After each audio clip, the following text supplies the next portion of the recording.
noite, queridos. A graça e a paz sejam muito bem-vindos ao nosso culto de quinta-feira. Hoje não será o culto comum, hoje será um culto extraordinário. Nesse momento, queridos, não se distraia com nada, se concentre nesse momento. Vamos começar rendendo louvor, rendendo adoração a Jesus, o nosso Salvador. Aquele que morreu, mas que ao terceiro dia ressuscitou. Jesus, tu és adorado, tu és adorado, tu és adorado.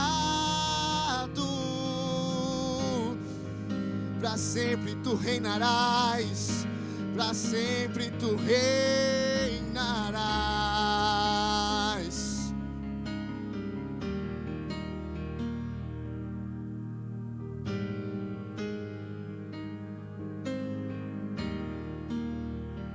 Para sempre.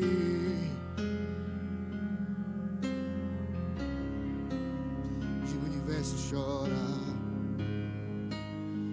o universo chora, o sol se apagou, ali estava morto o Salvador, seu corpo lá na cruz, seu sangue derramou, o peso do pecado ele levou.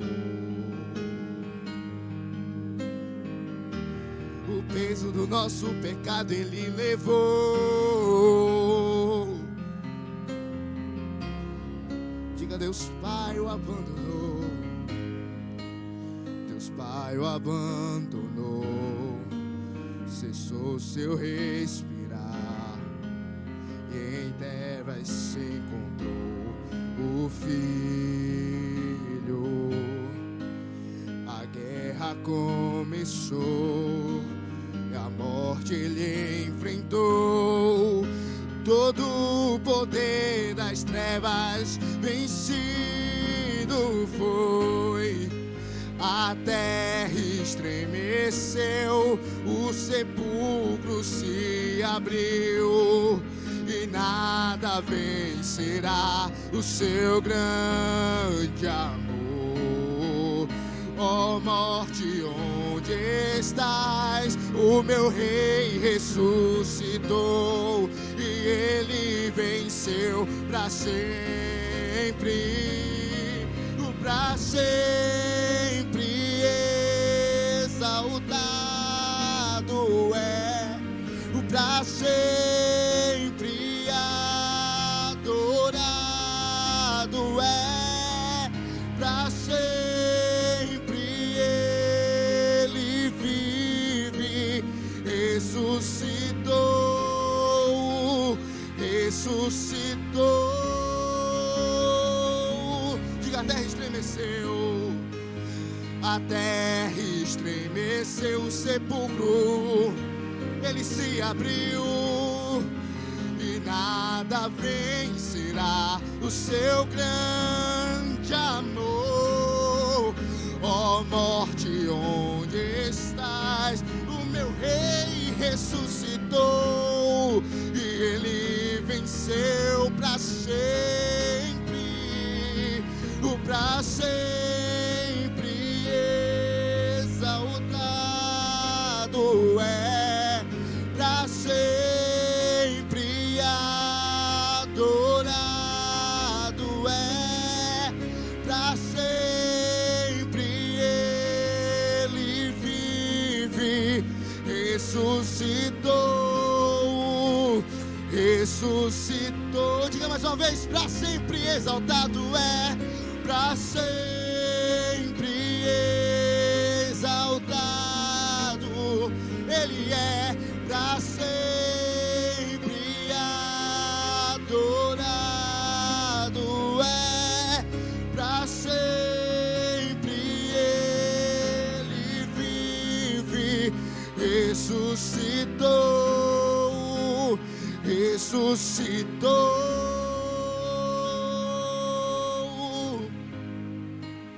Cantamos aleluia, cantamos aleluia, cantamos aleluia, o Cordeiro venceu. Cantamos aleluia, cantamos aleluia, cantamos. Você pode dizer isso mais forte, queridos? Cantamos aleluia, cantamos aleluia, cantamos aleluia, cantamos aleluia, o Cordeiro venceu. Cantamos aleluia, cantamos aleluia, cantamos aleluia, oh, para sempre exaltado Ele é, para sempre adorado é, o para sempre Ele vive, ressuscitou,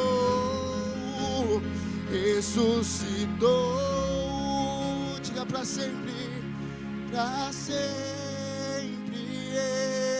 exaltado é, para sempre adorado é, para sempre Ele vive, ressuscitou, Ele ressuscitou.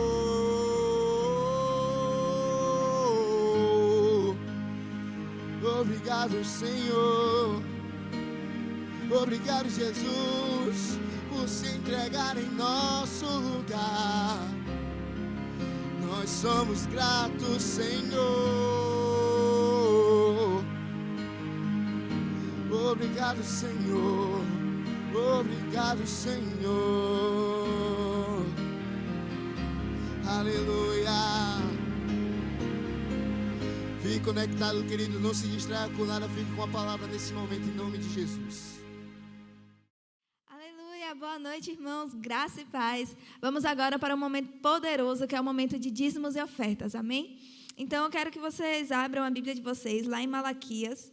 Vamos ler a partir do versículo 7, capítulo 3. Malaquias 3, a partir do versículo 7, diz: Desde os dias dos seus pais, vocês se afastaram dos meus estatutos e não os guardaram. Voltem para mim e eu voltarei para vocês, diz o Senhor dos Exércitos. Mas vocês perguntam, como havemos de voltar? Será que alguém pode roubar a Deus? Mas vocês estão me roubando e ainda perguntam, em que te roubamos? Nos dízimos e nas ofertas. Com maldição vocês são amaldiçoados, porque estão me roubando. Vocês, a nação toda. Tragam todos os dízimos à casa do tesouro, para que haja mantimento na minha casa. Ponham-me à prova nisto, diz o Senhor dos Exércitos, se eu não lhes abrir as janelas do céu e não derramar sobre vocês bênção sem medida. Por causa de vocês, repreenderei o devorador, para que não consuma os produtos da terra, e não deixarei que as suas videiras nos campos fiquem sem frutos, diz o Senhor dos Exércitos. Sabe, durante todo o decorrer da Bíblia, nós vemos o Senhor sempre instruindo o seu povo a respeito daquilo que eles deveriam fazer para que eles fossem bem-sucedidos aqui na terra. Então, o Senhor fala, olha, vá por aqui, faça isso, faça aquilo, e você vai ter vida longa, você vai prosperar, e tudo que você fizer vai dar certo. Mas se você não fizer, por outro lado, você vai ser amaldiçoado, viram pragas e etc. E aqui, no versículo 7, ele diz que desde os dias dos antepassados, no caso, aquele povo, a nação de Israel, se desviou e, por conta disso, eles estavam vivendo debaixo de maldição. Por quê? Eles não estavam cumprindo os princípios de dízimos e ofertas, aquilo que o Senhor havia ordenado para eles. Então, por conta disso, eles estavam vivendo debaixo de maldição. Estava muita coisa acontecendo de ruim para eles, porque eles estavam roubando ao Senhor.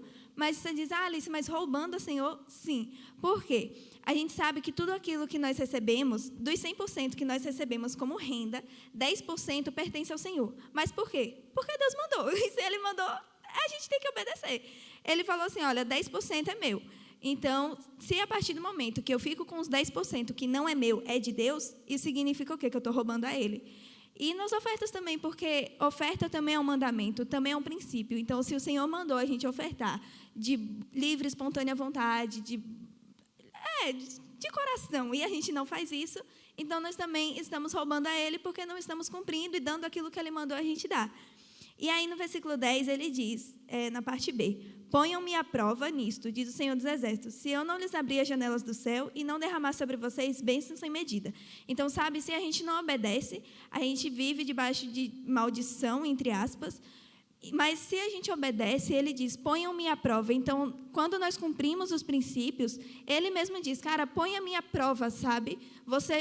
Eu vou abrir as janelas dos céus, eu vou derramar bênçãos sem medida sobre vocês. Lá em Isaías 1,19 diz, se quiserdes e me ouvirdes. Então, se nós queremos viver debaixo de bênção, se nós queremos ver as comportas do céu abertas, cumpramos os princípios, amém? Então, nessa noite, cumpra os princípios, obedeça ao Senhor, devolva seu dízimo, oferte na casa do Senhor, e você vai ver as comportas dos céus abertas sobre você, bênçãos sem medidas sobre sua vida. Se nós somos fiéis ao cumprir os mandamentos dele, ele será fiel em cumprir a palavra dele, aquilo que ele falou para nós, amém? Então, aqui abaixo vai estar aparecendo o link, as informações para você devolver seus dízimos e para você ofertar.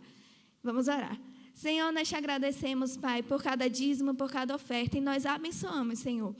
Nós abençoamos cada pessoa, cada dizimista e cada ofertante. E eu declaro, Pai, que cada um que ofertar, cada um que devolver seus dízimos, eles verão os resultados da fidelidade do coração deles. Eles verão as comportas do céu sendo abertas e bênçãos sem medida sendo derramadas sobre a vida deles. O devorador não vai atingir as finanças deles e tudo o que eles fizerem será bem sucedido. Em nome de Jesus. Então, fique à vontade para devolver seus dízimos e ofertar. Amém?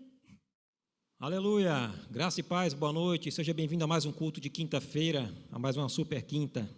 Eu quero desde já agradecer aos nossos pastores, nosso pastor Raimundo e a irmã Vânia, pela oportunidade, pela confiança, por deixar que nós subamos aqui para trazer essa palavra. É muito bom saber que eles estão nos treinando, estão juntamente com Deus nos capacitando para algo muito grande, que é trazer esta palavra, essa responsabilidade. Eu sou muito grato pela vida deles e pelo corpo de pastores, né, auxiliares que estão sempre aqui conosco. Vamos orar, meus irmãos. Pai, eu te rendo graças por essa noite. Eu te agradeço, Senhor, porque tudo que o Senhor já preparou, Pai, será dito. Espírito Santo, o Senhor é melhor do que eu. Faça como for melhor. Eu estudei, eu preparei, eu deixei algo pronto, mas eu sei que isso veio de Ti, mas interfira quando possível, interfira quando for necessário, faça da Tua forma que é melhor do que a minha. Eu te agradeço por corações quebrantados para ouvir esta palavra. Desde já eu repreendo todo espírito de distração, todo espírito que possa querer interferir nessa pregação, porque a palavra não é minha, mas a palavra é Tua. Eu declaro corações abertos, um terreno fértil para receber esta palavra em nome de Jesus. Irmãos, desde já eu peço que abra sua Bíblia no livro de Hebreus, capítulo 10, versículo 19. Enquanto isso, eu vou falando aqui sobre o começo do assunto. Todos nós sabemos que Deus ele criou, né, o homem, está lá no livro de Gênesis, criou, enfim, o homem acabou pecando, acabou errando, se distraindo com o que não era necessário para ele, tentou aproximar o que seria um plano de Deus e acabou pecando, acabou errando. Mas Deus ele tinha um plano, Deus ele é presciente. Eu não acredito que ele faça isso, ele premedite isso, mas ele é presciente, ele conhece o nosso futuro, antes mesmo que nós façamos isso, antes mesmo que nós erramos, ele já tem algo preparado. Então, quando o homem errou, a natureza humana se perdeu, ficou decaída, assim como a natureza de Satanás. A filiação, tudo que o homem tinha, o domínio na terra, tudo foi entregue a Satanás, porque uma vez que você desobedece a Deus, você está entregando o domínio a Satanás, não há outro caminho para isso. E acabou que a natureza também se revoltou com isso. Em Gênesis 3,18, fala que depois do pecado, Deus está falando com o homem, dizendo, olha, maldita é a terra por sua causa agora você vai ter que comer do suor do teu rosto, por sua causa o pecado entrou na terra, enfim, estou parafraseando, por sua causa a morte entrou na terra, não fazia parte do meu plano que você morresse, não fazia parte do meu plano que você se perdesse, mas tem um jeito. E a Bíblia diz aqui que em Gênesis 3,18 diz que a terra produziu espinhos e abrolhos. O que seria isso? Porque algumas pessoas, quando falam de criação, ou ateus, ou crentes, ou pessoas que não se denominam de alguma forma, mas elas falam sobre a criação, inclusive sobre coisas ruins. Ah, está aqui porque Deus criou. Isso aqui existe porque Deus que fez. E eu não estou falando de algo físico, algo notório, que, por exemplo, um microfone como este não foi Deus quem fez. Ele produziu a matéria-prima e o homem fez o microfone, digamos assim. Mas aí, no caso das coisas naturais, do que a terra produz hoje em dia, inclusive de ruim, e as pessoas atribuem tudo a Deus, tudo o que acontece na terra, tanto de bom como de ruim, atribuem a Deus, mas isso apenas por falta de conhecimento. Porque diz que a terra se revoltou, digamos assim, ela produziu espinhos e abrolhos, numa terra que era tudo perfeito, onde tinha todas as plantas, todos os peixes, todos os animais terrestres, tudo da forma como Deus criou. Mas a natureza se revolta e produz espinhos, ou seja, a natureza, assim como a do homem ficou decaída, a natureza também terrena ficou decaída. Ela precisa de redenção, é o que está lá em Romanos 8, diz que a natureza ela espera que se manifestem os filhos de Deus, ou seja, a natureza, tudo que tem nessa terra. Por isso que a ciência prova, e ao longo dos anos, que a Terra, o universo em si, ele está se destruindo. Embora a Bíblia já diga isso, a ciência vai estudar para dizer a mesma coisa. Os recursos naturais estão acabando, vai acabar água, vai acabar lugar para plantar, vai acabar tudo isso daí. E não só porque o homem está destruindo a Terra, que isso é fato também, mas porque a natureza da Terra já não é mais a mesma desde a criação. Mas Deus não fez um estalar de dedos e disse, vou criar uma nova Terra e um novo homem. Não, isso aí, uma nova terra vai existir, mas é no futuro. Um novo céu é uma nova terra. Mas, por enquanto, ainda nesta terra, haveria que acontecer alguma coisa. Porque o homem estava destinado à ira. O homem pecou, e quem peca, como o próprio Jesus disse, é filho do diabo, está seguindo a natureza dele. Está desobedecendo a Deus e obedecendo a Satanás. Está seguindo um caminho que é perdição. Embora talvez não tenha consciência disso, mas Paulo diz que o Deus deste século, isso é um Deus com D minúsculo, então o Deus deste século ele cegou o conhecimento das pessoas. Então, distraidamente, embora conscientes disso, que a consciência humana, a alma, ela opera, mas distraidamente a pessoa se encaminha para o pecado e vai seguindo a sua vida. Vai seguindo, vai pecando ali, pecando aqui, ou crendo que não haverá juízo, ou crendo que nada vai acontecer porque Deus é muito bom e Ele vai dar um jeito, ou crendo que, de qualquer forma que eu viver está bom, a natureza criou, eu vim da terra, cita até o versículo bíblico, eu vim da terra e da terra eu vou voltar, eu vim do pó e do pó voltarei, e fica nisso daí, vai seguindo a vida pecaminosa, mas segundo a Bíblia, a natureza disso daí é morte, o destino disso é a perdição eterna. Mas Deus disse, quando ele estava dando o aviso para o homem, ele falou para a mulher também, ele disse, olha, aí fala para a serpente, da descendência dela, vai vir um que vai esmagar a tua cabeça, você ferirá o calcanhar dele, mas ele esmagará a tua cabeça. Então a promessa de Cristo já estava desde ali, isso não é coisa do Novo Testamento somente, todo o Antigo Testamento, ele vai revelando a Cristo ao longo do conhecimento humano, das dispensações, da forma como o homem conhece a Deus, Deus vai se revelando ao homem, até chegar a esse conhecimento que, graças a Deus, a gente tem hoje em dia, e ainda estamos, claro, nos aperfeiçoando nisso, até chegar à estatura de varão perfeito. Só que o homem pecou, e agora? Jesus vai vir? Enquanto isso, o que vai acontecer com a humanidade? O que vai acontecer com as pessoas? Vão pecar? Aí a gente conhece a história, né, que da parte de Noé, que Deus, a maldade chegou a um nível que Deus precisou agir em juízo, não por ser um Deus mau, por destruir a humanidade, mas agir em juízo com o pecado. O pecado, por consequência dele, é o juízo, é a destruição. Então, se você segue essa vida pecaminosa, infelizmente, o seu destino é o juízo. E o juízo não é bom. E o que acontece com a terra? O homem peca, a natureza decaída, Deus chega ao ponto de dizer no tempo de Noé, construa uma arca, e não demorou pouco tempo para ele construir aquela arca, as pessoas chamando ele de louco, ele constrói uma arca para ter a salvação da humanidade. E, na sequência disso, ele recolhe 8 pessoas, faz uma nova dispensação, uma nova quantidade de pessoas na terra para crescer, para se multiplicar de novo, enfim, eu não vou citar tudo isso daqui que vai tomar muito tempo, mas baseado no que a gente tem conhecimento, o caminho do homem era a morte, precisava de uma redenção, só que até chegar a Jesus Cristo aconteceram muitas coisas. E o que acontece?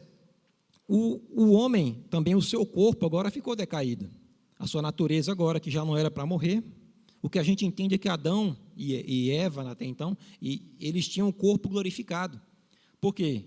Se ele não nasceu para morrer, a Bíblia fala que ele viveu 930 anos, mas, claro, só fala que ele viveu essa quantidade de anos porque depois ele morreu. Então, se ele não houvesse pecado, e a gente também não sabe, não está escrito, não tem como precisar quanto ele viveu antes de pecar. O homem não nasceu hoje e pecou amanhã. Aconteceu há algum tempo, alguns anos aí para isso. Só que, na sequência disso, o corpo do homem, apodrecido agora pelo pecado, a natureza pecaminosa habitando no homem, não é que ele faça só maldade, porque a essência divina está nessa. Eu gosto sempre de dizer que as pessoas, mesmo que não conheçam ou que não saibam que é Deus, mas tudo, como diz na Bíblia, tudo que é bom vem do alto. E tudo que você faz de bom, aquela consciênciazinha que está lá no fundo, que você diz, poxa, eu não devia ter feito isso. Ou então, eu fiz aquilo, eu não sei por que eu fiz aquela coisa tão boa, nem é comum, eu não tenho esse costume de agir dessa forma. É Deus agindo na sua vida. A essência, a raiz está aí dentro. Talvez você não conheça, talvez você não saiba explicar o que porque eu sou bonzinho, porque eu gosto de ser bonzinho. Porque o que parece para o mundo é que ser bonzinho é ser idiota.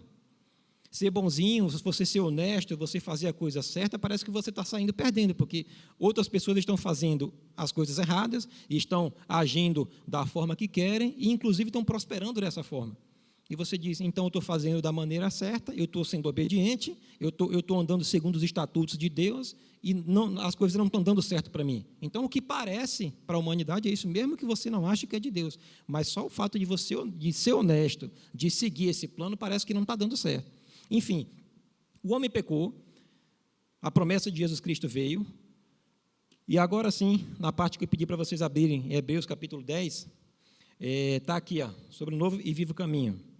Versículo 19, o escritor está dizendo aqui, portanto, meus irmãos, tendo ousadia para entrar no santuário, pelo sangue de Jesus, versículo 20, pelo novo e vivo caminho, que ele nos abriu por meio do véu, isto é, pela sua carne. A gente já ouve muito essa história de novo e vivo caminho, teve toda uma lei, teve o santuário, o tabernáculo, enfim, eu também não vou focar nisso, mas para chegar ali tinha que ter todo um processo, derramamento de sangue de animais, enfim. Só que agora o Cordeiro de Deus já havia vindo ao mundo, certo? Eu já estou citando aqui que Jesus já veio, já nasceu, e está explicando aqui como foi que aconteceu isso. Por que a gente tem esse acesso hoje em dia? Hoje o homem ele tem acesso direto a Deus. O homem da natureza recriada, o homem que está em Cristo, ele tem acesso diretamente a Deus, por um novo e vivo caminho, e eu achei interessante que diz aqui, isto é, pela sua carne, ou pelo seu corpo, depende da sua versão. Interessante porque, claro que o pecado envolve as três áreas, certo? As três esferas do homem, o pecado envolve a alma, o pecado envolve o espírito, e o pecado envolve a carne. Mas é muito mais fácil a gente falar sobre carnalidade direto ao pecado, porque é o que fica mais visível ali. E aí diz assim, eu anotei aqui sobre o corpo, então o mesmo corpo que ficou mortal por causa da natureza pecaminosa porque errou, agora Jesus ele abre um novo caminho, aquele véu que separava o homem de Deus, agora o corpo dele deu acesso. E como é que você tem, por exemplo, acesso ao sangue, porque você só podia entrar no santuário, só podia entrar na presença de Deus naquela época com um sangue derramado, um sangue de um animal. E aí como é que houve esse derramamento de sangue? Jesus, como Cordeiro de Deus, derramou seu próprio sangue, ou seja, como é que você tem acesso ao sangue? Somente ferindo o corpo. Ou você tem que, naturalmente, tem que ter uma agulha para retirar o seu sangue, tem que ter um corte, ou uma incisão, ou algo preparado para conseguir retirar seu sangue. Não tem como tirar o seu sangue sem ferir o seu corpo. Não haveria como ter o corpo de Cristo para ter o acesso, para abrir esse novo véu para o homem sem ferir o seu próprio corpo. E eu peguei uma sequência aqui. Quando Caim matou Abel, e o primeiro sangue humano derramado na terra, Deus fala para Caim, aí ele diz, olha, o sangue de Abel está clamando. É como que ele diz, está clamando por justiça, porque ele está clamando a mim. Havia um inocente morto naquela história ali. Jesus também morreu inocente. E aqui vai a sequência. Se o sangue de Abel clama por justiça até hoje, a diferença é que o sangue de Jesus, que foi derramado, ele não clama por justiça, ao contrário, ele nos tornou a justiça. É o que está em 2 Coríntios 5, 21. Deus fez daquele que não cometeu pecado Jesus não cometeu nenhum pecado. Daquele que não fez pecado, ele fez ele o pecado, para que neles fôssemos a justiça de Deus. Então, é o que eu quero que você entenda desde já. Jesus, ele veio para a terra para substituir o homem, porque o homem, pela lei, ele não conseguiria obter a salvação sozinho. O homem, com a lei, muito menos sem a lei, não conseguiria. Não existe ser humano bonzinho o suficiente, justo o suficiente, a ponto de ser salvo, sem a natureza divina, que é que você recebe através do sangue de Jesus, é reconhecer esse sacrifício. Então, ele veio levar o pecado do homem, é o que está lá em Isaías 53, fala sobre as nossas dores, enfermidades que ele levou e tal, e quando fala que Deus fez ele pecado, Deus, em 2 Coríntios 5, 21, sobre a justiça, fala que ele fez pecado, ele não fez Jesus pecador. Só para que você relembre, várias vezes Jesus, quando ele estava pregando no templo, na rua, quiseram precipitá-lo, quiseram apedrejá-lo, quiseram fazer várias coisas, e naturalmente falando, um homem em carne não conseguiria sair do meio de uma multidão. Um homem sozinho em carne, por mais que ele tivesse discípulos, se fosse ali uma guerra física, ele não conseguiria, ele teria morrido na primeira pregação. Mas havia nele uma coisa chamada o espírito de vida, a lei do espírito da vida. É aquela que você recebe agora, quando você aceita Jesus. E eu vou para a sequência aqui. Jesus veio, nasceu em carne, Jesus cresceu, Jesus pregou, curou os enfermos, tudo isso que a gente já sabe, graças a Deus por isso. E aí, para que ele obtesse nossa salvação, não era um sangue humano qualquer para ser derramado. Jesus, embora tivesse a natureza divina, ele era homem na terra, certo? É o que está lá em Filipenses 2, quando fala, tem o mesmo sentimento que houve em Cristo, se tornando um ser humano, enfim. E ele veio, ele sendo Deus, mas ele veio habitar num corpo. É o que João diz lá. João, ele diz claramente, e eu acho muito interessante quando é João que fala, porque dos 4 evangelhos, cada um conta uma história, a mesma história, de fatos diferentes, cada um de uma visão. Se eu estou aqui, eu enxergo de uma forma, se eu estou aqui, eu enxergo de outra. Mas eu estou contando a mesma história. E João, quando ele fala sobre o nascimento de Jesus, ele fala, no princípio era o verbo. Assim como Gênesis está dizendo que no princípio criou Deus o céu da terra, os céus e a terra, João ele pega e diz, olha, no princípio, ele vai citar o princípio também para explicar que aquele que estava no meio deles, aquele ser humano que estava no meio deles ali, não era um ser humano qualquer. Ele diz, no princípio era a palavra ou era o verbo. Aí ele diz, e o verbo estava com Deus e o verbo era Deus. Aí ele diz, o verbo se fez carne e habitou no meio de nós. E ele diz, e nós o vimos. João podia dizer assim, nós os vimos, nós pegamos, eu deitava no colo dele, eu abraçava ele, eu estava com ele, eu fui perseguido junto com ele, eu sei do que eu estou falando, eu estou citando alguma coisa aqui que não foi ninguém que me contou, eu estou falando do que eu vi. Então, o verbo se fez carne e habitou entre nós, e ele fala que viu a glória dele como unigênito do Pai, que até então Jesus era o unigênito. Ele veio como filho. O próprio Deus veio para a terra, só que ele veio como filho. Uma vez que ele nasce na terra, ele agora é meu filho. Tu és meu filho, hoje te gerei. Só que esse filho, a partir daí, quando ele cresce, que ele vai cumprir, que ele vai tomar a posição do pecado, esse filho tem aquela parte que a gente conhece que Jesus suou gotas de sangue, aquela oração que ele faz de consagração, ele diz, Pai, se possível, passa de mim esse cálice. Ele não está dizendo, Pai, se possível, chame outro para salvar a humanidade. Pai, se possível, desista de salvar a humanidade. Pai, se possível, deixa a humanidade para lá, eles nunca te quiseram mesmo. Pai, eles nunca te serviram mesmo, eles não estavam nem aí, eles só queriam o bem deles. O ser humano é muito cruel, o ser humano só quer saber dele mesmo. Pai, eles estão dizendo que eu sou filho do diabo. Pai, eles estão dizendo que o que eu faço aqui não é em teu nome. Eles estão dizendo que eu nem sou seu filho. Pai, se possível, passa de mim esse cálice. Não foi isso que ele estava dizendo. O que ele está dizendo é o seguinte, se possível, passa de mim esse cálice. Por quê? Qual o problema dele?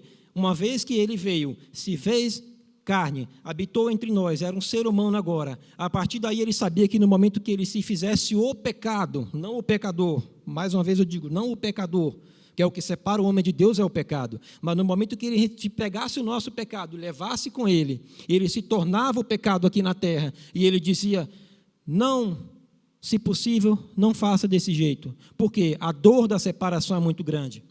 No Salmo 22, se você olhar algumas Bíblias, diz assim, o sofrimento do Messias, é o que ele diz, Deus meu, por que me desamparaste? Até então, Jesus não chamava Deus de meu Deus. Jesus não estava dizendo, ele é o meu Deus, ele dizia, ele é meu Pai. Ele dizia, meu Pai, ele dizia, eu e meu Pai somos um. Eu só faço o que eu vejo meu Pai fazer. A natureza que eu tenho é do meu Pai, tudo que eu tenho é do meu Pai. E nesse momento, ele, na posição de pecado, ele diz, já na cruz, ele já crucificado, ele cita o Salmo 22, ele diz, Deus meu, porque me desamparaste. Tem uma série todinha. Eu te aconselho que você leia o Salmo 22. No Salmo 22 tem toda, nos originais, algo muito profundo sobre o sofrimento dele na cruz, mas eu quero focar só nesse primeiro versículo. Então, o que ele estava dizendo, se possível, separa de mim esse cálice, se tiver outra forma de fazer essa salvação, se tiver a forma de ir para a cruz, mas sem me separar de ti, porque era a dor da separação. Você imagina que o próprio Deus agora se tornando maldito, o próprio Filho de Deus agora virando um homem qualquer, digamos assim, como se fosse um homem qualquer morrendo. E você vai ver que até a crucificação dele não foi comum. Todos os açoites que ele sofreu, tudo que ele passou, naturalmente falando, ele já haveria morrido antes. E ele precisou passar por alguns processos, porque derramamento de sangue, porque calúnias, difamação, e inclusive até a coroa de espinhos. Lembra que eu falei de Gênesis 3,18? Quando fala que a terra produziu espinhos, e o diabo é tão astuto, tão miserável, que ele manda pegar uma coroa de espinhos, como que diz assim, a terra agora é minha. A terra agora que você criou sem espinhos, quem colocou o espinho fui eu, porque a natureza se manifestou na minha natureza agora. A terra agora tem a minha natureza, tem espinhos, você vai provar o que é isso. E colocou uma coroa de espinhos na cabeça de Jesus. E não eram espinhos qualquer. Então, a sequência... Em Colossenses 2,14, diz que o escrito de dívida que nos era contrário, agora ele levou, encravado na cruz. O derramamento de sangue que haveria de acontecer tinha que ser na terra. Ele tinha que derramar o sangue dele na terra, e a Bíblia diz que, inclusive, no final, quando o soldado fere ao lado dele, fere as costelas deles, a lateral dele. Interessante a costela, né? A parte da mulher, de onde tirou a mulher do homem, a lateral. A parte frágil, onde tem carne e onde tem osso. E onde tem sangue. É uma parte para proteger o que? O seu coração, uma parte frágil. Foi justamente ali onde furaram o lado dele. E a Bíblia diz que saiu sangue e água. Ou seja, quer dizer que até a última gota de sangue dele foi derramada. Onde, meu irmão, que esse sangue poderia ser derramado se não fosse na terra? Não existe um santo dos santos celestial onde o sangue de Cristo foi derramado. Eu não sei quem inventou essa história. Não existe Jesus ir para o inferno e ver o diabo lá, e o diabo fazer festa, eu consegui, eu venci, ele está aqui, eu derramei o sangue dele. Não existe isso. Abra em Efésios capítulo 4. Efésios capítulo 4.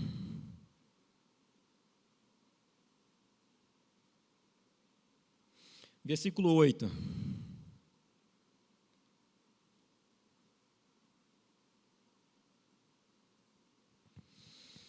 Paulo está ensinando aqui a igreja em Éfeso, e ele diz assim, por isso diz, quando ele subiu às alturas, levou cativo o cativeiro e concedeu dons aos homens. Aí diz, ora, o que quer dizer ele subiu?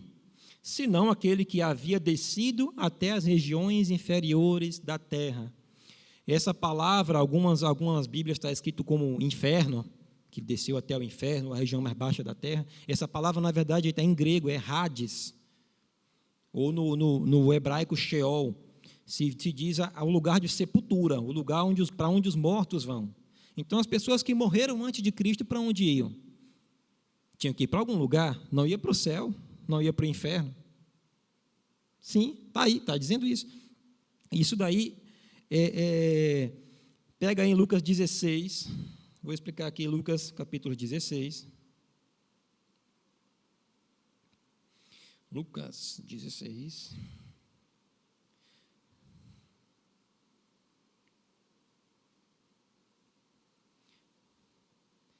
Do 18 em diante, eu achei interessante uma versão da Bíblia que eu estava lendo, que, primeiramente, essa parte que eu vou falar aqui do rico e Lázaro, não é uma parábola, tá? Se você estudou no Rema, se você já fez a matéria escatologia, isso é bem ensinado sobre isso. E mesmo que não seja, pode ver aí que essas pequenas frases que são colocadas como subtítulos na Bíblia não são parte da Bíblia. Se você prestar atenção, de cada tradução diferente tem um comentário diferente, tem um subtítulo diferente. Mas, na verdade, aquela não é uma parábola, porque todas as parábolas que Jesus cita, todas as que você conhece, que eu não vou citar aqui, mas ele diz, certo homem fez isso, certa mulher fez aquilo, certo o semeador saiu para semear. Então, ele sempre cita alguma, são sempre sujeitos indefinidos, ele não diz o nome de ninguém, não diz o lugar, não diz nada. Só mesmo quando ele explica, que ele diz, o semeador é Deus, isso aqui são as pessoas que receberam a palavra, mas ele não está dizendo o nome de pessoas. Quando ele fala, por exemplo, do bom samaritano, enfim, todas as parábolas ele não cita. E aqui não. Aqui está escrito, na versão que eu achei, está escrito aqui o rico, avarento e Lázaro. Eu achei interessante, porque você lendo essa história, eu não sei como foi que já te ensinaram sobre ela, mas o que parece é que o erro desse homem, o problema dele é que ele era rico. Lázaro era um mendigo, e esse homem rico era rico, e por isso um foi para o lugar de sofrimento, e o outro foi para o lugar de consolo. O problema não é ele ser rico, é a avareza. O problema não é ele ter a riqueza, é a riqueza tê-lo, dominá-lo. E ele virá servo do próprio dinheiro, porque ele passou quantas vezes por Lázaro ali e não ajudou ele. Tanto é que ele conhece Lázaro. E aí eu vou mostrar porque algumas pessoas dizem que os mortos não têm consciência. Quem está morto não tem consciência, está dormindo, está esperando alguma coisa. Alguns dizem que é parte da Bíblia, que está esperando, outros dizem que dormiu e acabou. Mas eu quero focar aqui no nosso entendimento bíblico. Eles não estão dormindo. Então, aqui isso não é uma parábola. Aí diz assim, olha, havia certo homem rico que se vestiu de púrpura e linho finíssimo, que se alegrava com todos os dias na grande ostentação. Havia também um mendigo chamado Lázaro. Enfim, essa parte você já sabe. E aqui diz assim, e aconteceu que o mendigo morreu, foi levado pelos anjos para junto de Abraão, nessa versão. Outras dizem assim, para o seio de Abraão. E seio, por quê? Seio quer dizer colo, lugar de conforto. Se você é pai, se você é mãe, ou se você... Enfim, até você sendo filho, você sabe o que é um colo. Quando a pessoa está precisando de um conforto, você pega e abraça, dá um abraço, dá um colo. Não é só carregar no colo, mas vem aqui para eu te dar um abraço, vem aqui para eu te consolar. É um lugar de consolo. E havia esse lugar chamado seio de Abraão. Então, eles estavam no local, por exemplo, só haveria salvação por meio de Jesus Cristo. Até que o homem, como eu disse no começo, conseguisse a redenção, derramamento de sangue, o homem nenhum conseguiria fazer, naturalmente falando. Então, até chegar a esse ponto, as pessoas que morriam, os que criam na promessa, vamos falar aqui do tempo de Davi, vamos falar aqui do tempo de Moisés, enfim, dessa turma toda aí que a gente diz assim, os crentes daquela época, eles esperavam a salvação por meio de Jesus Cristo. Ou seja, eles morreram antes. E agora? Eles não têm acesso ao céu, não tem um lugar aberto. Não, morreu, vai para o céu. Não, naquela época não. Então havia esse lugar, que diz aqui, aconteceu que o mendigo morreu, foi levado aos anjos, para o seio de Abraão. Aí aqui essa palavra diz inferno, mas na verdade no Hades. No Hades, estando em tormentos, o rico levantou os olhos e viu ao longe Abraão e Lázaro junto dele. Preste atenção que ele conheceu Abraão, preste atenção que ele conheceu Lázaro. Então, eles têm consciência, sim. Os mortos estão conscientes lá. Aí ele diz, pai Abraão, tem misericórdia de mim. Então, aquela história toda, pede para Lázaro molhar o dedo e pingar na língua dele. Aí Abraão explica para ele, não dá. Aí diz assim, olha, quando ele pede para que Lázaro vá lá, ou que mande alguém, aí Abraão diz assim, olha, além de tudo, há um grande abismo entre nós, e vocês, de modo que os que estão aí não podem passar para cá, e os que estão aqui não podem passar para lá. Então, existia esse lugar, é o mesmo ambiente, é as regiões mais baixas da terra, existia este lugar, que a gente chama de Hades. Confere? Nesse mesmo ambiente, havia um lugar de consolo, que eram os que estavam do lado de cá, de Abraão. Por que Abraão? Porque Abraão que era o da promessa. A gente se diz filho de Abraão pela fé por causa da promessa para ele. Então, os que estavam do lado de cá estavam com Abraão, esperando um dia a redenção vem. Um dia a gente vai ter acesso a Deus. Um dia vai acontecer. Do lado de cá, as pessoas que morreram sem crer nessa promessa. E eu não digo nem só sem crer, porque parece que Deus está sendo muito mal. Rapaz, você não creu? Não. Eu digo dos que desprezaram a promessa, dos que não levaram em conta um Deus que existia, dos que tiveram acesso, que viram os milagres de Deus, dos que estavam ali zombando dos que praticavam a palavra de Deus, mas não como esse homem rico. O que me deixa muito claro que esse homem rico aqui, ele não é um homem qualquer, e ele tem, tanto que depois ele fala que tem mais 5 irmãos, aí Abraão manda ele pegar a lei, os profetas, ou seja, esse homem era um judeu, era um homem conhecedor da palavra naquela época. E por que ele foi para aquele lado? Porque ele desprezou a palavra, ele desprezou a promessa. A gente não sabe dizer precisamente em que época que ele viveu, mas ele desprezou essa promessa. Se fosse no dia de hoje, a gente ia dizer, a gente desprezou o sangue de Jesus derramado.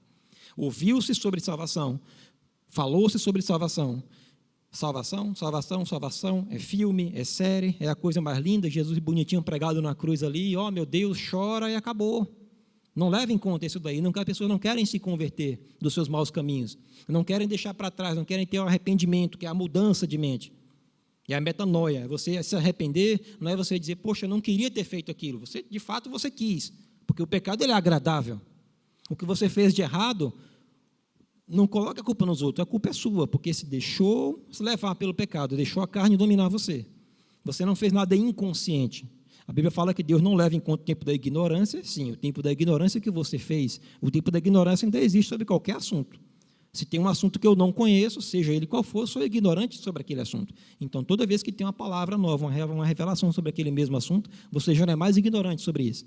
Então, se você errou, se você pecou, levou em consideração a carne e pecou, a mudança de mente tem que acontecer, o arrependimento tem que acontecer. Aí Deus não leva em conta disso. Lá naquele local, quando Abraão está explicando para ele que não se pode passar daqui para lá e tal. Então, existia esse ambiente. No mesmo ambiente, 2 lugares diferentes e um abismo no meio. Confere? Vamos lá. Agora sim, volta para... Deixa eu voltar aqui. Efésios 4, que foi onde eu leio.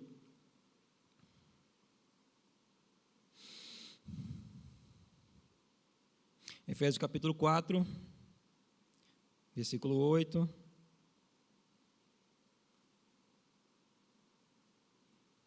E 9.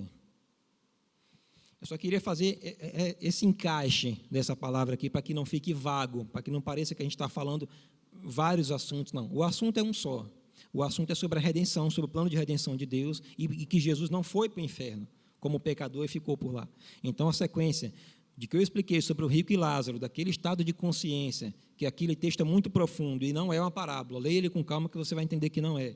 Aí está aqui Efésios 4, quando eu disse, ele subiu às alturas, levou cativo o cativeiro. O que é levar cativo o cativeiro? Essas pessoas que estavam ali esperando a redenção, estavam onde? Estavam presos. Embora eu estivesse no lugar de consolo, embora eu estivesse com Abraão esperando a promessa, não estavam sofrendo como aquele homem rico do lado de lá. O homem rico estava sofrendo. O chamado homem rico, só o nome dele que não diz, o resto diz. Mas aquele homem estava lá em sofrimentos, como ele diz, em grande agonia, a ponto de pedir para molhar a língua dele. E do lado de cá, as pessoas esperando a redenção. Aí diz, Jesus levou cativo o cativeiro. Vamos lá. Jesus vem, se faz em carne. Como eu disse, tem todo aquele processo, prega, cura, enfim. Quando ele morre, para onde é que ele vai?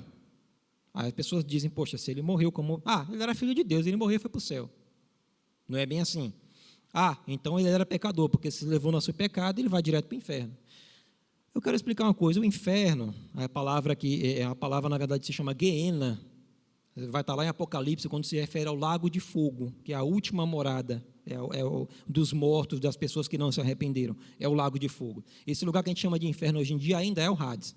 Então, o que acontece? Jesus chega lá naquele lugar, está lá Abraão e as pessoas que estão lá, eu imagino a cena, porque as pessoas estavam lá esperando uma promessa e de repente a promessa chega. Por quê? Se ele morreu, ele tinha que ir, ele falou, assim como o Jonas passou 3 dias e 3 noites no ventre daquele grande peixe, assim o Filho do Homem tem que passar 3 dias e 3 noites nas regiões mais baixas da terra, e essa é a palavra Hades que ele cita mais uma vez. Então, 3 dias e 3 noites, não na nossa forma de contar as horas, mas 3 dias e 3 noites. Na sexta até o domingo pela manhã ele estava lá. Então ele passou lá. Quando ele chega naquele local, estão as pessoas esperando ele. Eu imagino ele chegando e dizendo, eu cheguei. A promessa que vocês estavam esperando chegou. Imagina Abraão dizendo, meu Deus, é ele chegou. Davi, Jacó, enfim, todo mundo que estava esperando a promessa dizia: a promessa chegou, aconteceu, e eles não tinham acesso a Deus. E agora, com esse novo e vivo caminho que Cristo abre, quando Cristo derrama o sangue dele aqui na terra, quando ele cumpre todos os pré-requisitos da lei em relação à salvação aqui na terra, tem um destino final para ele, e um destino final que tem todo um passo. Esse hoje, ele morre, ele vai parar para aquele lugar de Hades. Não existia outro lugar para ele ir, ele vai para aquele Hades. Só que se ele fosse para o inferno, literalmente, o inferno é um local de prisão. Tanto que diz, ele levou o cativo, os cativeiros, o cativeiro e as pessoas que estavam cativas, presas lá. Se ele tivesse morrido como pecador, ele ia para o lado de lá, aquele lado de sofrimento, e não poderia sair. Deus seria arbitrário, no meu ponto de vista, e eu acredito que no ponto de vista bíblico, que Deus seria arbitrário em pegar alguém que morreu com todo o pecado da humanidade, morreu, virou pecador, se ele tivesse virado pecador, e ido para o inferno. E Deus ia dizer: não, pronto, agora é meu filho, eu vou pegar ele e vou arrancar daqui. Só porque é meu filho. Se fosse outro homem que pecou, tem que ir para o inferno. Agora o meu filho não, eu vou pegar e vou tirar daqui. Que Deus é esse? Que Deus arbitrário é esse, que ele faz do jeito que ele quer? Ah, Deus é soberano, sim, é soberano, mas ele tem uma palavra para cumprir. A palavra dele é soberana pelo que ele diz. E ele diz: a alma que pecar, ela certamente morrerá. Diante de vós eu coloco a morte e a vida, escolhe a vida. O tempo inteiro ele alerta que o salário do pecado é a morte. Aí fala: assim como o homem é reservado a morrer uma vez só, e depois da morte o juízo, ou seja, não tem recuperação, não tem uma prova para fazer depois. Eu já morri agora, morri em pecado, mas deixa eu ver se eu consigo me salvar. Não, é durante a vida. Deus não seria arbitrário de pegar Jesus do inferno, do local de sofrimento, e dizer: vem cá, você é meu filhinho, vem cá, pronto, já passou, vem cá, meu filho. Não é assim que funciona. Então, Jesus, ele, claro, foi para o Hades. É essa palavra que é traduzida como inferno, erroneamente, em algumas palavras. Ele vai para aquele Hades, ele pega aqueles espíritos que estavam em prisão. E é o que diz em 1 Pedro, versículo 3, quando ele fala que pregou aos espíritos em prisão. Não é Jesus chegar na parte do sofrimento e dizer: está vendo aí? Não confiaram em mim, não creram na promessa. Está vendo aí? Eu sou Jesus, aquele que falava, está vendo? Sou eu. Vocês agora vão sofrer, bem feito para vocês não acreditarem em mim. Isso não é. Eu não vejo Jesus fazendo isso. Eu não vejo Jesus maltratando ninguém. Porque ele, sendo o próprio Deus, ele não se contenta, ele, na natureza dele, de ver pessoas sofrendo ali, embora aquilo seja um juízo. Mas eu acredito assim que, se fosse para ser arbitrário, ele faria o contrário. Ele não tiraria, por exemplo, Deus não tiraria Jesus de lá, ele tiraria todo mundo. Não, todo mundo pecou, mas deixa para lá, eu vou dar um jeito. Não. Então, Jesus, talvez, se ele pudesse, eu acredito que ele faria o mesmo, se fosse para ser arbitrário. Não, eu vou tirar esse pessoal daqui, pai, perdoa eles, deixa eu levar. Não, isso ele falou aqui na terra. Ele falou: perdoa eles, eles não sabem o que fazem. E ele falou com aquelas pessoas que estavam maltratando, aqueles soldados que cuspiram nele, aqueles que bateram nele, aqueles que zombaram, que disseram: e aí, cadê seu Deus? Profetiza, quem foi que te bateu? Que deram chicotada, enfim, todos esses daí. Ele disse: pai, perdoa, eles não sabem o que fazem, porque se eles soubessem que estão matando o Filho de Deus, eles não fariam isso. Eles estão sendo guiados pelo pecado, mas perdoa eles, já ainda havia chance de salvação, e eu vou te mostrar que teve. Então Jesus foi lá, recuperou aquele pessoal que estava lá, levou o cativo ao cativeiro, abriu um novo e vivo caminho, que foi como? Na terra, derramando seu sangue aqui na terra, ferindo o seu corpo aqui na terra para ter acesso ao sangue, levando os cativos com ele para o céu. E a partir daí as coisas mudam. O pessoal que está lá em sofrimento, infelizmente, vai continuar lá, é um lugar de condenação, não tem saída. E a partir de agora, por que Paulo diz, uma certa vez ele está falando com a igreja, ele diz: olha, para mim seria agora mais conveniente, digamos assim, para mim melhor morrer e estar com ele. Ele diz: mas por causa de vós eu permaneço aqui. Aí ele fala que o morrer para ele é lucro, o morrer para mim é lucro, e o viver para mim é Cristo. Por que ele está dizendo isso? Ele fala de alguns estudiosos, dizem que foi ele mesmo que morreu, naquele apedrejamento em Listra. E aí ele diz: eu conheço um homem que no corpo, fora do corpo, enfim, subiu ao terceiro céu e viu coisas inefáveis, coisas que não se podem explicar. Então, se Paulo teve acesso, ele está citando assim numa terceira pessoa, que teve acesso àquele céu, àquele local inefável, quer dizer que ele não foi mais para o seio de Abraão. Porque se Jesus foi lá, recuperou aquele pessoal que não está mais, a promessa agora de Abraão, o pessoal que já foi, a promessa cumprida do Cordeiro vir até a terra, já veio. Então Jesus pega, leva aquele pessoal para lá. Só que Jesus ainda continua, ainda tem coisa para ele fazer na terra. Em Atos fala que ele passou na terra mais de 40 dias ainda. Ele abriu esse novo caminho, o caminho da salvação. E aí, só que durante mais de 40 dias ele passou aqui na terra, e eu vou citar alguns fatos muito interessantes aqui, muito interessantes. Por isso que Jesus falou, inclusive, quando ele está falando com Pedro, naquela coisa, tu és Pedro, enfim, ele fala sobre a igreja, aí ele fala que por isso as portas do Hades, ou as portas do inferno, não prevalecerão contra a igreja. As portas do inferno, as portas do Hades não permanecer contra a igreja, significa isso. Não é que vem uma porta de lá para cá e você... Ou então que a igreja avança. Pode ser, isso é muito usado em evangelismo, a igreja avançando contra o inferno, digamos assim. Mas entenda uma coisa, não existe uma indústria, não existe uma empresa, não existe um quartel-general chamado inferno, onde está lá o diabo, que é o chefe, e está lá os demônios, que são os soldados dele, os funcionários dele, fazendo a festa lá, eu estou no inferno, aqui o comando é meu, quem manda aqui é nós. Não é assim que funciona. Para você ir lá saquear o inferno, essa expressão saquear o inferno para mim nem existe. Porque saquear é se eu chegar aqui e saquear. Pronto, saqueei esse aparelho que estava aqui na mesa, saqueei, levei embora. Eu não posso saquear o inferno, se eu entrar no inferno eu não saio. Então, saquear, você está falando do futuro. Não, eu vou evitar que pessoas vão para o inferno, enquanto eu prego o evangelho, que é a minha missão aqui na terra. Muito bem. Aí ele fala que as portas não prevalecerão contra a igreja. Por quê? Porque a partir de agora, como igreja, você salvo em Jesus Cristo, você já não vai mais para aquele seio de Abraão. Espero que tenha ficado claro sobre isso. Então, o inferno não é a casa dos demônios, o inferno não é a empresa onde Satanás é o chefe, onde é o líder, porque seria para ele uma certa promoção. Olha, o diabo pecou aqui no céu, levou uma terça parte com ele, o que eu faço com esse diabo? Eu não sei. Então vou abrir um lugar para ele chamado inferno, onde ele vai dominar, onde ele vai fazer o que ele quiser, onde ele vai castigar as pessoas que pecaram. Espera aí. É assim que... Eu gosto de falar porque fica bem explícito, mas que coisa estranha é essa? Como é que o diabo peca, como é que ele se torna Satanás, o adversário, como é que ele deixa de viver com Deus, leva a humanidade para o inferno, e ele é que comanda lá, é ele que dá chicotada, é ele que espeta com garfo, que você vê isso em desenho, em filme. Isso não existe não, meu irmão. Isso não existe não. Em Efésios fala sobre o príncipe das potestades do ar. Em Apocalipse fala que a terra deu os mortos que nela estavam, que o mar entregou os mortos que nela estavam. Ou seja, existem potestades, não é à toa que existem orixás, que existem demônios para tudo que é lado, de todas as formas, no mar, na terra e no céu. Não é à toa que quando o anjo vai dar o recado a Daniel, ele diz que houve batalha pelo caminho. As potestades do ar estão ali. Aí Jesus veio para a terra, ressuscita. Aí eu vou citar aqui, não vou citar os versículos, mas se você ler o final de cada evangelho, vai estar mais ou menos nessa sequência aí, não cronológica, mas nessa esfera. Então Jesus morre, vai um homem lá pedir o corpo dele, um homem chamado José.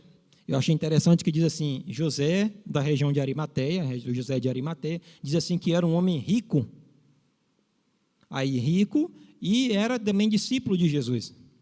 Interessante, porque se ele fosse um Zé Ruela, um Zé qualquer, um Zé ninguém, para ir lá pedir o corpo de Pilatos, não teria acesso ao governador. Ele era rico e influente, então não se surpreenda de Deus te colocar em posição de riqueza, de Deus te colocar em posição de influência, de Deus te colocar diante de reis, de governadores, porque José de Arimateia foi lá. E não diz que ele foi lá com o dinheiro dele e comprou o corpo de Jesus, ele foi lá. Primeiramente, ele teve acesso ao governador Pilatos, e segundo, ele pediu o corpo. E Pilatos disse, não, pode dar. Não se surpreenda com isso, você pode estar aqui na terra para isso. Você pode estar aqui para abrir espaços, para entrar em lugares onde eu não vou entrar, talvez onde outras pessoas não entrem, mas tem lugar para você para isso. E muito interessante. Então, o corpo dele é sepultado, e eles contam mentiras para dizer que os discípulos roubaram o corpo de Jesus, mas a verdade da história é essa. As mulheres estão lá esperando, chega um anjo e diz, por que vocês estão procurando entre os mortos aquele que ressuscitou? Era o costume deles, o sepulcro era tipo uma caverna, ir lá colocar bálsamo no corpo, enfim, no terceiro dia. Só que, para ele chegar lá, até pegar o corpo dele já moído, ele morreu, antes dos outros dois homens que estavam na cruz, pelo menos os dois que são citados, que estavam lá dele na cruz, ele morreu, teve todo esse sofrimento, toda essa separação de Deus, e para que isso acontecesse, o que precisou?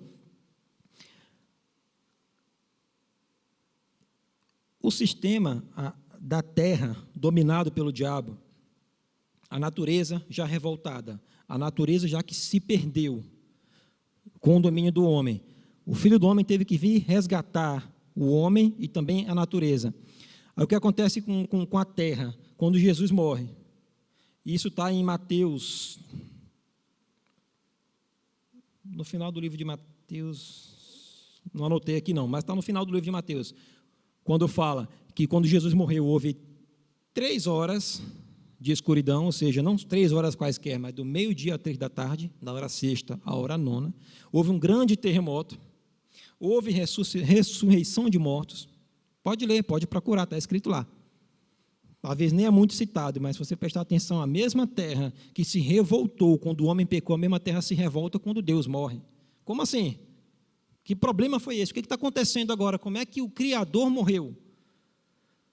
A bagunça foi tão grande, o sistema deu uma pane tão grande na terra, que para que as pessoas vissem, tanto que aqueles soldados que ele disse, Pai, perdoa que eles não sabem o que fazem, esses mesmos depois dizem, verdadeiramente ele era filho de Deus. Ninguém diz que Jesus é filho de Deus se não for por meio do Espírito. Ninguém reconhece Jesus como filho de Deus se não for por meio do Espírito Santo. Então houve conversão ali. Eles tiveram que ver para crer, mas eles viram, mas creram. E muitos que viram não creram. Então eles viram a terra, inclusive a ressurreição de mortos. Imagina as pessoas que já estão mortas ali, levantam e saem e entram na cidade. A Bíblia diz que eles entraram na cidade. Foi um fato inegável a morte de Jesus, mas foi um fato inegável a ressurreição dele, e é nele que baseamos o nosso evangelho. Se Cristo não ressuscitou, somos os mais miseráveis homens da terra. Em que a gente está crendo? Em alguém que morreu e ficou por lá? Não, a ressurreição dele é que nos trouxe salvação. A morte para substituição, mas a ressurreição para entrar no novo tempo, para entrar na ressurreição, para a gente. Então teve tudo isso. Ele encontrou as mulheres. O anjo disse, olha, ele não está mais aqui. Ele ressuscitou, e é isso que está escrito no túmulo dele lá. Está escrito no túmulo, ele não estava aqui, ele ressuscitou. O anjo fala para elas, tem uma parte de que Maria Madalena está ali, e o próprio Jesus chega. E aí eu quero começar a explicar como era o corpo glorificado de Jesus. Porque como ele morreu, ressuscitou, ele não estava mais no mesmo corpo, embora tivesse as marcas que ele mostra para Tomé depois. Ele, veja, você quer ver o furo? Mas aquela marca é só, digamos assim, para lembrança. Não é uma ferida aberta mais. O corpo dele agora é um corpo humano, porém glorificado, assim como será o nosso. Então, o anjo fala para elas que ele não está mais ali. Na outra parte, Maria Madalena está lá e o próprio Jesus chega e ela não reconhece. As pessoas não viam, as pessoas viam Jesus, mas não reconheciam. E ele chega para ela e fala, e ela pensa que é o jardineiro. Ela disse, para onde você levou meu Senhor? Me conte para eu buscar o corpo. Aí ele diz, ele cumprimenta, ele saúda ela e ela percebe pela voz, quando ela olha, ela diz Rabone, que é uma expressão em aramaico, que quer dizer mestre. Então, as pessoas que falavam em aramaico com Cristo, em aramaico, é porque tinham uma intimidade maior. Falava-se o hebraico, falava-se a linguagem romana, que era o latim, falava sobre tudo. Mas o aramaico era como que diz, eu vou falar na minha linguagem. Quando ela vê que ela diz Rabone, aí pronto, sai, conta para os discípulos que ele tinha ressuscitado. E eles não entendem, eles não reconhecem. E aí vai, em Lucas 24... Lucas, capítulo 24.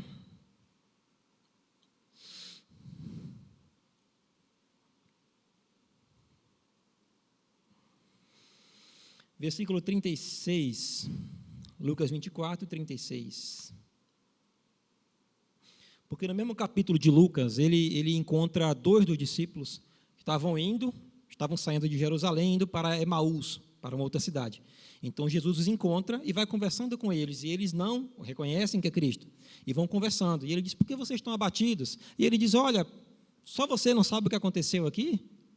Ou seja, como eu disse, foi algo inegável a morte de Cristo e a ressurreição também. A cidade estava abalada, não só os judeus, mas a cidade em si, a parte física da cidade, com sepulcros rasgados, com fendas de rochas que se fenderam. Houve um terremoto muito grande naquela cidade, houve um eclipse, digamos assim, solar, por 3 horas, e ele diz assim, só você não sabe disso? Todo mundo sabe o que está acontecendo em Jerusalém, você não sabe? E começa a dizer o que aconteceu com Jesus. Aí Jesus fala para eles as Escrituras, e diz, olha, ele tinha que padecer, aí conta toda a história para eles. E aí eles vão percebendo, mas não fica claro. Então, quando eles chegam no local, na casa onde eles estão, que aí ele parte o pão e serve, aí eles percebem que é o Jesus diz, é o mestre. Aí depois eles dizem, não nos ardia o coração quando ele falava conosco? Ou seja, eles queriam acreditar que era Jesus, mas não tinha ousadia, porque o corpo era outro, era uma outra pessoa. Não era aquela visão que João teve em Apocalipse, que você vê que porque ele está num ambiente diferente, os olhos brilham, os pés reluzentes, tudo isso, mas ele estava na terra. Só que tem umas peculiaridades aqui, e isso que eu estou tentando explicar, como é que vai ser, como era o corpo glorificado de Jesus. As pessoas não reconhecem ele, falam com ele, estão com ele e não reconhecem. Aí tem um momento que eles estão presos, porque Jesus havia morrido, uma perseguição com ele. Na verdade, antes de levarem Jesus, os discípulos haviam fugido. Estavam com medo também de morrer. Se mataram o nosso mestre, o que será de nós? Vamos morrer também.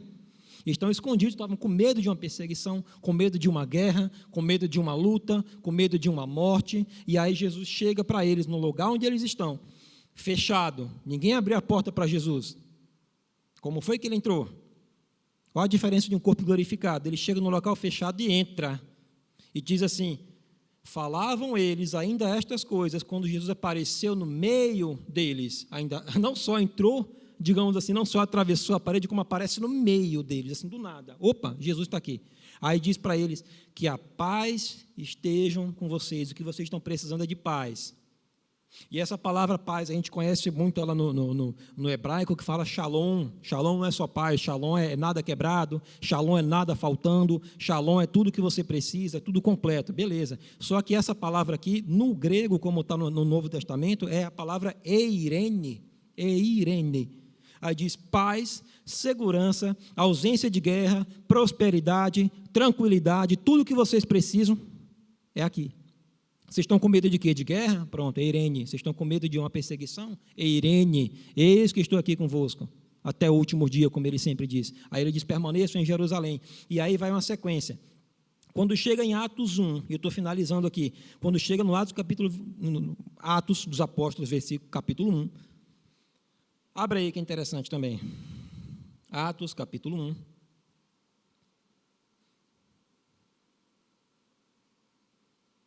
Versículo 11.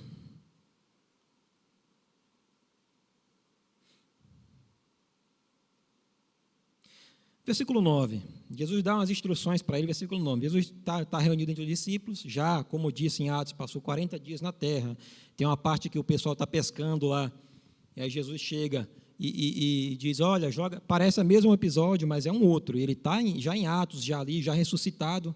Pedro foi pescar, João foi com ele, enfim. Aí Jesus está lá e ele, mais uma vez, não reconhece. Aí diz, olha, tem alguma coisa para comer? Ele diz, não, mestre, a gente pescou a noite inteira, mas não pegou nada aqui, não. Aliás, diz, não, ele não disse, mestre, né? Só disse que não pegou nada. Aí ele diz, joga do outro lado. E diz que o barco estava a menos de 100 côvados, em torno de 100 côvados da beira, ou seja, 200 côvados, cerca de 100 metros da água. E eu não sou pescador, mas eu acredito que a cerca de 100 metros da água não dá tanto peixe assim. E ele diz, joga a rede do outro lado. E eles jogam a rede e pegam vários peixes. E quando eles pegam, amigo, esse peixe com certeza fica claro, João que fala, mas com certeza fica claro no coração de Pedro. Ele diz, eu conheço essa voz. Eu conheço aquele que a primeira vez que eu estava lá, pegou meu barco e pegou e mandou jogar a rede do outro lado e rompiam-se as redes. Está acontecendo de novo. E João diz, ei, é o mestre. Aí eles vão lá falar com o mestre. Mais uma vez, eles não reconheceram Jesus. Aí ele deu essas instruções, passou por tudo isso daí, e aí vai a ascensão de Cristo, depois dos últimos dias dele aqui na terra, do que ainda precisava fazer, mostrar para os próprios discípulos, ei, eu estou aqui, quando ele mostrou para Tomé, você não está acreditando que sou eu? Está aqui as marcas, é isso que você precisa saber? Pronto, está aqui. É quando ele fala nessa pesca depois, durante essa pesca, ele chama Pedro e diz, Pedro, tu me amas, 3 vezes. Pedro negou ele 3 vezes, antes da crucificação, ele chama Pedro e diz, Pedro, tu me amas. 3 vezes Pedro diz que ama, até que ele explica qual era o propósito daquela conversa. E aí, como eu disse, os discípulos não reconhecem só depois que está perto dele. E aí, passado tudo isso, Jesus sobe aos céus. E ele está dando as instruções finais, está falando sobre receber poder do Espírito Santo, para permanecer em Jerusalém, aguardar o batismo, enfim, não vou entrar nesse ponto aí. Mas no versículo 9 de Atos 1, diz aqui, depois de ter dito isto, Jesus foi elevado às alturas, à vista deles, em uma nuvem, e uma nuvem o encobriu dos seus olhos. Parece uma visão conhecida nossa, né? Vou explicar já qual é essa visão.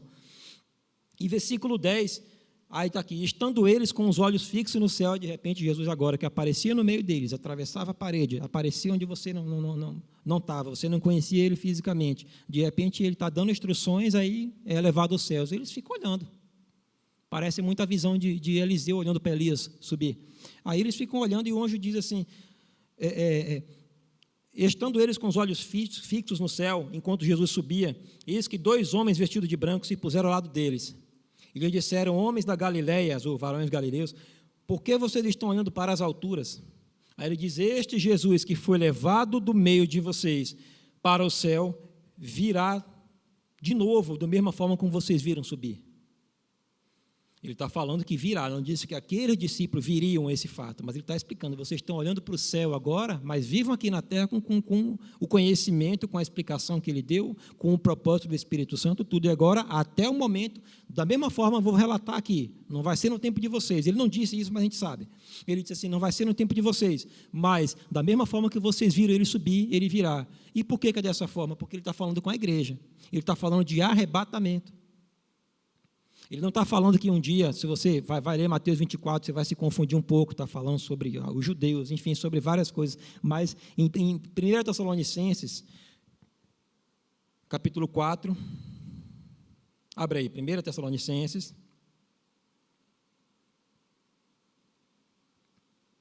capítulo 4, verso 16. Aqui Paulo está explicando ao pessoal que já diziam que a ressurreição aconteceu, que não era... Enfim, ele está explicando sobre o arrebatamento. E você vai lembrar dessa visão que os apóstolos ficaram olhando para Jesus subir, subir aos céus numa nuvem. Da mesma forma, está aqui, ó, porque o Senhor mesmo, dada a sua palavra de ordem, ouvida a voz do arcanjo e ressoada a trombeta de Deus, descerá dos céus e os mortos em Cristo ressuscitarão primeiro. Igual como Jesus morreu naquela época, haviam mortos ali e ressuscitaram. Aí ele diz, os mortos em Cristo ressuscitarão primeiro. As pessoas que morreram já depois de Cristo ter nascido e ter morrido, enfim, já não era mais aquela história do seio de Abraão. Eles morreram, mas aí estão agora com Deus, mas em espírito. Os corpos ainda não. Os corpos serão glorificados e subirão no mesmo momento. Só existe um corpo glorificado no momento agora, que é o de Jesus. Aqueles espíritos que ele levou em prisão, como ele disse, ele levou espíritos em prisão. Os espíritos estão lá com Deus, mas ainda não há corpo para eles. E aí ele está dizendo aqui, dada a ordem e ressoada a trombeta de Deus, descerá dos céus e os mortos ressuscitarão primeiro. Depois nós, os que estivermos vivos, seremos arrebatados juntamente com eles entre as nuvens para o encontro com o Senhor nos ares, e assim estaremos com o Senhor para sempre. E é disso que Paulo estava falando, de morrer e estar com Cristo. É isso que Paulo está falando, que agora não há mais um local de prisão quando você morre. É isso que está explicando aqui. Jesus agora, como ele abriu um novo e vivo caminho, só que antes dessa terra de ser destruída, porque houve a redenção do homem, mas não houve a redenção da terra ainda. A terra ainda haverá de ser destruída. A morte ainda será o último inimigo a ser derrotado. Ainda haverá um reino milenar, ainda haverá muitas coisas para ser citadas e explicadas para a gente. Mas o que trata do ponto da igreja, a igreja será arrebatada. E por isso que ele fala que as portas do Hades não prevalecerão contra ela. E é por isso que está falando aqui, quando o anjo fala para os discípulos, você está falando com a igreja ali, está falando com a igreja, igreja, você não vai ficar, igreja, você vai, da mesma forma que você viu Cristo subir nas nuvens, assim será, porque está em Tessalonicenses dizendo, nas nuvens, nós seremos glorificados, nos encontraremos com Ele onde? Nas nuvens, e viveremos com Ele eternamente. E se você está ouvindo essa palavra, se parece algo novo para você, se parece algo diferente, olha, eu conheço essa história de um ponto de vista diferente, ou então eu nem conheço sobre isso, eu não sabia que meu destino era morte, meu destino era inferno, só porque eu não obedeço a Deus, ou só porque eu estou desprezando a palavra dele, infelizmente é.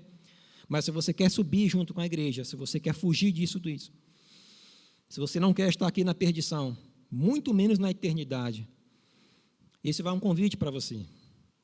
Aceite Jesus como seu Senhor, Salvador. Eu sempre cito o livro de Romanos, que é o mais fácil de entender. Se com tua boca confessares, você tem que crer com o coração. Se creres com o coração e confessar com a boca, que Jesus, assim como disse João, ele se veio na terra, ele nasceu, veio para a terra, ele se fez carne e morreu. Se você confessar isso, publicamente, obviamente, se você confessar isso para alguém, confessar, repetir a mesma coisa. Se você confessa isso, se você crê na salvação de Jesus, faça isso agora. Vai aparecer na sua tela o link, vai aparecer o contato, ligue para a gente, mande uma mensagem, enfim, tem todo um contato para isso, porque, como eu digo, você não estou te chamando para vir para a igreja, e sim, ao mesmo tempo, estou te chamando para vir para a igreja também, porque onde você aprende sobre isso? Uma vez eu vi uma pessoa na rua, muito interessante, um rapaz estava comprando alguma coisa na mão dele, e ele disse que estava indo para a igreja, o outro disse, para que eu vou para a igreja? Eu tenho uma Bíblia em casa, eu posso ler. E esse rapaz respondeu para ele e disse, olha, eu também tenho, então você não precisa ir para a escola, você compra o seu livro, estuda em casa e se forma. Por que você vai para a escola, para o professor te ensinar o que está no livro?